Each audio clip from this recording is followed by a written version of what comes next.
How to fix Google Maps not showing.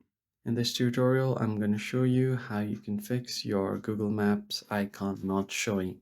So right here I have the Google folder, but the Maps icon is nowhere to be found.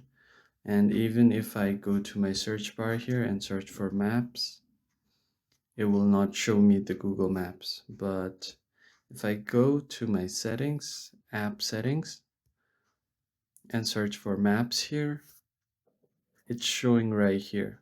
So this is because you have disabled the app, or your app has been disabled because you haven't used it in a long time. So some of the phones does that and disable all of the apps that have not been used in a long time to save battery and power.